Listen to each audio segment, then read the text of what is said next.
From the CyberHub bunker and studio, you're tuning in to the CyberHub Podcast. And now for your host and CISO, ms-isac. Good morning, security gang. Happy Monday and welcome to another episode of the CyberHub Podcast. It's great to be back in the studio with all of y'all after last week spending the week on the road. Finally, kind of being in my home court just gives a different energy to the show. When I can stand, I can move, I'm prepping, I'm not pre-recording. It's just energy. All right. It's Monday, March 3rd. Can you believe it's the month of March? Can you believe it? Like, we blink, bam, March. I just remember saying, like, I can't believe it's 2025 in January. Well, we're March 3rd. Obviously, a lot happening over the weekend. We're going to get into all of the news and so much more. If you haven't subscribed to the podcast, please make sure to go do so right now, cyberhubpodcast.com. You can get this very podcast in writing format with the action list that you can easily kind of distribute to your team, to people you work with in your organizations, colleagues, or even customers. If you're on that side of the road, if you're on that side of the highway, essentially, of cybersecurity, you can use that there as well. Again, cyberhubpodcast.com. Join me for a coffee cup cheers this morning, my double espresso. It's a Lavazza, great blend, by the way. Like Lavazza, it's very rare when you don't have a good cup of coffee with Lavazza. Like really, really, really, really rare. All right. Let's get into some cyber news here, y'all, because that's what you're tuning in for this morning, not a coffee review. So the Philippines Army is disclosing a cyber attack following a report that a local group claimed to have breached its system and access highly confidential documents. Army spokesperson Colonel Louis Dama-Allah confirmed the incident on Wednesday of last week, describing it as an illegal access attempt that was swiftly contained. He didn't name the group, but stated it had been identified, adding that no damage or data theft has been detected. The Army is currently conducting countermeasures to prevent such incidents from taking place in the future. The Philippines digital security advocacy group Deep Web Connect reported that a group known as Exodus Security claimed responsibility for the attack. It stated it had compromised 10,000 records belongings to active and retired service members. Some of the leaked information included personnel and military details like names, ranks, addresses, some medical records, even financial data and criminal histories. Deep Web Connect also added that the authenticity and exact volume has not been verified, so they're unsure whether or not the data that they're even sharing is legitimate. So the Philippines authorities have been dealing with a lot of this. By the way, China is really kind of ramping up on the Philippines beyond just Taiwan, right? And so China's kind of got its tentacles spread, and we'll get to China in a little bit on today's show around that. And the Philippines is trying to unwrangle the web that is China. So for a while there, they've accepted so much from China, and now they're like, well, we're not so sure that was a good idea. They're having buyer's remorse and trying to kind of, get their web, kind of like scratch back out of the Chinese control. And China's not letting go that easy. And why would they? So the Philippines, for that end, are showing that there's no real information on how they got in or what they did or where were they able to access the data. Was it compromised credentials? Was it a ZeroDay? Was it some device that was left unpatched? None of that detail is readily available at the moment. So as soon as it becomes available, we'll share that with all of y'all. Speaking of cyber attacks, where we were waiting for someone to come forward, the Lee Enterprises cyber attack now has an attacker claiming responsibility for it. A group, the Keeleen ransomware gang, is claiming responsibility for the Lee Enterprise cyber attack operation that happened just a month ago, leaking samples of data they claim was stolen from the company. So apparently they've been negotiating kind of a ransom, and now that it looks like Lee Enterprise doesn't plan to pay the ransom, they're kind of threatening to leak the data on March 5th unless their ransom demand is paid. That's kind of like the last move, right? The last move right before is they'll have an attack, they'll kind of run back channel communications, see if they can get it settled before it's on their leak site or before they actually publish it. And when they can't, they kind of do this. This is kind of like, last warning, we've given you a bunch of discounts. That's it. if you've ever been part of that attack, there's kind of like a standard playbook that goes back and forth between the attackers and the victim, and then the parties in between that are kind of not really pretending to be parties. It's quite fascinating. I mean, having been in incident response for many years as a practitioner, I always find it to be fascinating when you see these types of situations. Anyways, the SEC filing earlier this month, the company disclosed the cyber attack. They saying that it will have some material impact on the company. Kayleen obviously is they say here it's one of the most prolific gangs. It kind of came under the name Agenda, and they went after a whole bunch. Yeah, there was a time back in 2023 and 2024. We talked about them a bit, but really they kind of disappeared until this one. And so are they prolific? I don't know if they're prolific. That's an exaggeration.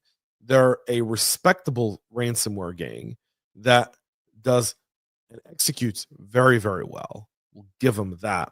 However, prolific, not quite there. Not quite there. Chinese cyber criminals are penetrating sensitive manufacturing companies worldwide through a VPN bug. The interview coming from CPX 2025 exclusively to dark reading from Checkpoint researchers provided new information about a month-long espionage campaign aimed at prized IP. In short, a month-long path traversal vulnerability in Checkpoint security gateways attackers attributed with low confidence to APT41, aka Winity, managing to gain initial access in dozens of OT organizations globally. In fact, Checkpoint has only tracked compromises of its own customers. For that reason, the researchers say it's entirely possible that plenty more organizations have been touched by a similar campaign. The activity does occur in waves, and that's, by the way, how China modus operandi does, right? They'll kind of figure out, they'll gain persistence, they'll study the environment. Wave one, pull back. Hit again, wave two. By the way, Vault Typhoon, Salt Typhoon, very, very similar as TTPs and IOCs, very, very similar. It's like you can study it, you see first wave, boom, electrical companies. Second wave, boom, telecoms. And people don't quite understand it. People, like, if you're missing the boat, if you're focused, just if you got your blinders on, you miss it. And in cybersecurity, you can't afford to have blinders on in a leadership perspective, even as an analyst. You've always got to be looking to the sides. You've always got to know, you've got to got your head on a swivel. You got to see everything around you. Kind of got to pay attention to a lot of this stuff. And if you don't, you'll often find yourself missing obvious signs. The activity began shortly after the vulnerability was disclosed and patched back in May of 2024. This is CVE 2024-249-19, a vulnerability in Checkpoint security gateway exposed to the open internet and configured to enable remote access. The issue resulted from a minor oversight in how the appliance's validated file path with specially crafted requests. Even unauthenticated attackers could access directories and files they otherwise shouldn't have. So the threat actor took advantage of the access afforded by the bug to perform lateral movement in targeted networks, gaining higher privileges and access to more systems along the way, including domain controllers. Finally, that installed remote access points in the form of modular shadowpad backdoors. Checkpoint's researcher believed their goal was to steal valuable IP around manufacturing. Very, very true. China loves stealing good IP around manufacturing. They take it to China. They make it cheaper. They make it faster. And they're stealing the IP. They don't have any of the R&D costs that they have to recoup there. Meanwhile, the victim is left carrying all of that. Checkpoint identified 2 or 3 dozen victims organizations spanning from a broad geographical region, letting you know that, this was U.S., Latin America.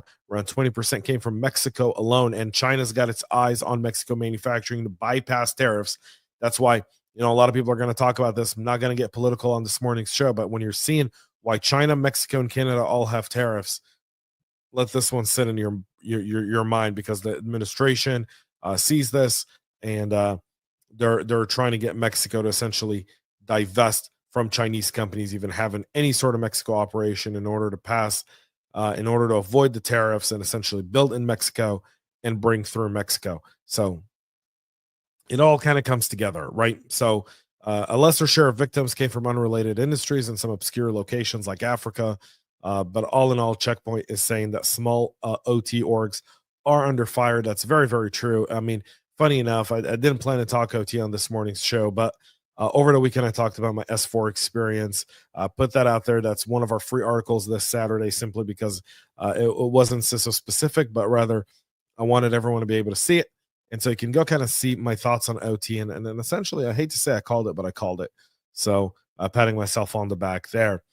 But the ms-isac is also kind of coming through saying local and state and local communities are facing a rise in cyber threats from nation state linked attackers and criminal threat groups trying to undermine confidence in some of those public institutions. State and local governments have been raising concerns in recent years about the need for additional resources, funding, and technology upgrades. So they absolutely need that. And that needs to be a greater priority for the administration and for CISA specifically. And CISA awaits their director confirmation here. There's 2 names floated. We'll talk about that at the very end of the show, by the way. Here, I got to speed through. We're like, I'm being told like we're way over time here on just story number 4. So there's that as well. So the ms-isac letting you know OT is a big problem. France and privacy-focused email provider Tota and VPN Trusted Initiative are raising concerns over some proposed laws in France set to ask for backdoors to encrypted messaging apps and restrict internet access. The first case concerns a proposed amendment to France's narco-traffic law, which would compel providers of encrypted communication services to implement backdoors, enabling law enforcement access to encrypted messages of suspected criminals within 72 hours. Non-compliance could result in substantial fines, $1.5 million for individuals and 2% of annum global turnover for companies. My guess, if they pass this, companies pull out of France. Very simple. I mean, the Europeans are regulating themselves out of an industry. Like, and that's constant in Europe, and it seems like no one's woken up to the fact that the more regulation you add, the less companies are going to go with it, because some companies will pull out. Some companies will go in and use it, and then the market won't be as lucrative because everyone knows they're being spied on, that essentially they don't really have encryption. It's kind of like an illusion, and they'll find something else. And some companies will go and put their servers in an offshore location and provide the service through without a backdoor, and you've essentially regulated yourself out of jobs and out of revenue, tax revenue specifically. Earlier this week, VTI also issued a strong statement on another law amendment in France, driven by right shareholders. Canal Plus and the French Football League have initiated legal actions to compel VPN providers to block access to pirate sites and services. These members and VTI include like AWS, Google, Cloudflare, Namecheap, IPVanish VPN, NordVPN, PureVPN, ExpressVPN. They're seeing this as kind of being a wrongful targeting of VPN services and urging the French to do that. You know, I love how the cybersecurity community, I'm going to rant about this for a minute, always goes like, we should follow the European way of regulation. If you want to regulate yourself out of a business, please do so. Just, the Europeans don't get it right every time, folks. They just don't. That's just a fact. Amnesty International on Friday released technical details on a zero-day vulnerability that's being exploited by a Celebrite mobile forensics tool to spy on Serbian student activists. The investigation builds on a December 2024 report found evidence that authorities in Serbia used the Celebrite UFED system to bypass the lock screen on an Android device.